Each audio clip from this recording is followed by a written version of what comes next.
E aí galera, tudo bem com vocês? Vamos aí para mais uma edição do 6x1 Responde, que é aquele quadro onde basicamente vocês fazem perguntas, eu as respondo em vídeo, então já te convido desde já a deixar a sua pergunta nos comentários para que eu responda numa próxima edição. E também peço para você deixar o like no vídeo e se inscrever no canal caso ainda não seja inscrito. Lembrando que esse vídeo é feito com o patrocínio do OneFootball, que é o maior aplicativo sobre futebol do planeta, com mais de 20 milhões de downloads. Nele você encontra absolutamente tudo sobre o universo do futebol, notícias, informações de transferências, vídeos de jogos, de gols. É um aplicativo muito simples, fácil de usar, você pode personalizá-lo, definir aí qual é o clube de seu interesse para que possa receber notificações sobre ele, acompanhar também tabelas de campeonatos e resultados, não apenas do futebol brasileiro, mas de qualquer liga do mundo. Às vezes você não pode acompanhar o jogo ao vivo, mas dá para acompanhar ali no aplicativo a escalação do time, as estatísticas, receber também notificações quando o seu time vai jogar, quando sai gol e tudo mais. Eu uso e recomendo para vocês porque realmente acho que o aplicativo é muito bom e o melhor de tudo é que ele é 100% gratuito, está disponível tanto para Android quanto para iOS e o link para você baixá-lo está aqui na descrição do vídeo, beleza? Começando com a pergunta do Hilson Assis. Que essa diretoria é a pior da história do clube é público e notório, mas o quanto você acredita que tal gestão irá afetar o futuro da equipe? Hilson, obrigado pela pergunta. Eu entendo que essa administração desastrosa do Cruzeiro pode impactar muito sim os próximos anos do clube, não só os próximos, mas pode realmente mudar a história do nosso clube, inclusive para pior. A menos que apareça logo uma solução para essa condição financeira do clube, certamente a tendência é que a gente sofra muito nos próximos anos, simplesmente porque sem dinheiro não tem como ter time bom. E a gente está vendo o Cruzeiro fazer loucuras financeiras nos últimos anos, especialmente depois da chegada aí dessa administração do Wagner, mas isso já vinha acontecendo lá de 2015 com o Gilvan, e hoje o Cruzeiro é um time que está chegando a um patamar de dívidas que vai se tornar impagável sim. Quando a gente considera as receitas do clube anualmente, os gastos operacionais que ele tem e não pode abrir mão, questões básicas de salário, de logística e tudo mais, a tendência realmente é que o Cruzeiro acabe baixando o seu patamar, inclusive na questão do poder de atração de jogadores. Se hoje a gente consegue buscar jogadores de times menores até com relativa facilidade, só dando um exemplo recente, o Ezequiel era um jogador do Botafogo, estava emprestado para o Sport, era titular de um time de Série B. O Cruzeiro foi lá, pagou um valor, trouxe o cara por um empréstimo por 3 meses, mesmo ele sendo apenas uma aposta. Do jeito que a coisa tá, o Cruzeiro não vai ter a menor condição de fazer esse tipo de investimento e só vai poder buscar jogadores realmente naquela circunstância de atleta por empréstimo, jogador que esteja sem clube. O Cruzeiro simplesmente não vai ter condição de comprar ninguém. E é por isso que eu insisto tanto e há tanto tempo sobre a necessidade de usar jogadores da base, de revelar jogadores, porque a forma de gestão que o Cruzeiro adotou, de contratar jogadores caros, experientes e não usar a base, a gente não revela ninguém, a gente não vai vender jogador, porque os atletas que a gente utiliza já estão em fim de carreira, e toda a estrutura do futebol fica travada, Essa roda não gira e o clube acaba se colocando numa situação que está caminhando para a ruína. A gente tem essa esperança aí, com a possibilidade do Pedro Lourenço lá dos Supermercados BH ser o próximo presidente do Cruzeiro, porque sabe que ele é um cara que tem uma condição de investimento maior e sabe administrar. Então pode ser que ele realmente seja a solução. Mas se a coisa seguir como tá, eu realmente acho que o futuro do Cruzeiro vai ser muito nebuloso. O Paulo Henrique pergunta: você acha que o departamento médico do Cruzeiro é competente? São muitas reclamações durante vários anos. Paulo, obrigado pela pergunta. Eu acho que o atual departamento médico do Cruzeiro faz sim um bom trabalho e concordo que nós tivemos durante muitos anos muitas reclamações de diferentes profissionais que passaram por lá. Mas desde o ano passado, quando o Sérgio Campolina passou a chefiar o departamento médico do Cruzeiro, o número de lesões no Cruzeiro caiu consideravelmente e a recuperação dos jogadores tem sido mais efetiva. É claro que a gente tem alguns problemas, algumas críticas. Eu, por exemplo, questionei muito a questão do Rodriguinho, que ficou muito tempo se queixando de dores e só tomando chá de boldo, Não fazia cirurgia, ficou. E depois da parada para a Copa América, resolveram fazer a cirurgia nele. Mas eu trato como um caso isolado, porque na maioria das situações o departamento médico conseguiu recuperar bem os jogadores do Cruzeiro. E aí a gente pode falar do Dedé, pode falar do Fred, pode falar de tantos outros jogadores. E eu sinceramente estou bem satisfeito com o atual trabalho deles. Aí a gente tem que ressaltar que além dos profissionais, teve também a compra de muitos equipamentos, aquela esteira da NASA, um monte de coisa que essa atual diretoria fez, e a gente não pode esquecer que eles também mandaram bem nesse aspecto. O problema é que eles mandaram mal em tantas outras áreas que a gente acaba esquecendo totalmente das poucas benfeitorias que foram realizadas. O Vitor Dias pergunta: essa semana o Dagoberto se aposentou, o que achou da passagem dele pelo Cruzeiro? Acha que ele deveria ter continuado no clube em 2015 ou o Marcelo Oliveira se precipitou? Vitor, obrigado pela pergunta. Eu acho que o Dagoberto ele teve uma boa passagem pelo Cruzeiro, especialmente quando a gente considera 2013. Foi um belo ano, ele jogou um ótimo futebol. Em 2014 ele já teve uma queda de nível ridícula, uma queda absurda.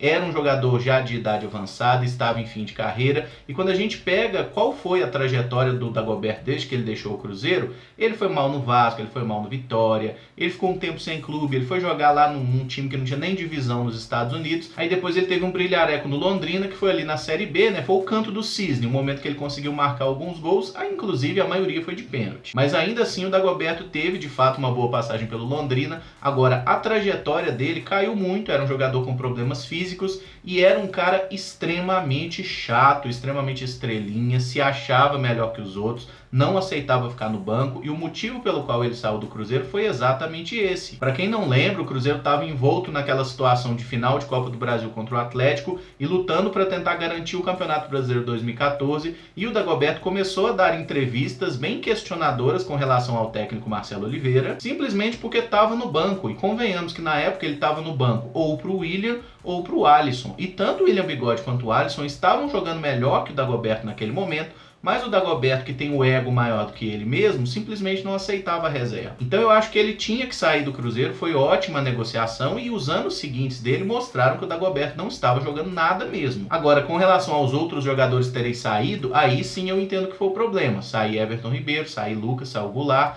Basicamente o time foi todo desmanchado, né? Porque saiu também o Moreno, saiu o Borges, e quem a diretoria contratou, praticamente ninguém deu certo, e por isso mesmo que a coisa desmantelou a partir dali. Mas eu acho que o Dagoberto, quando foi embora do Cruzeiro, já estava fazendo hora extra, é um jogador que não ia acrescentar em nada se ficasse aqui por mais um ano. O Wesley Rodrigues pergunta: qual o melhor batedor de faltas que você já viu no Cruzeiro? Wesley, obrigado pela pergunta. Aí eu vou falar do batedor que eu vi jogando efetivamente no Cruzeiro e daquele que eu acho que foi o melhor, mas eu não tive a oportunidade de ver ao vivo, tá? O Alex, para mim, foi o melhor batedor que eu vi cobrando faltas pelo Cruzeiro, não apenas nas faltas diretas ao gol, mas nas faltas de cruzamento. A gente fazia muito gol assim de bola aérea, né? Os zagueiros se consagraram, Edu Dracena, Cris, Thiago Gosling. Todo mundo marcou muito gol naquele período. Agora, o melhor cobrador de falta da história do Cruzeiro, eu acredito que seja o Nelinho. Acho que todo mundo já viu algumas faltas dele aí que cobrou durante a carreira, né, em vídeos antigos. E o cara era realmente violento na batida na bola. E tinha um outro zagueiro do Cruzeiro que jogou na década de 80, que se eu não me engano chama Geraldão, que também batia umas faltas muito loucas.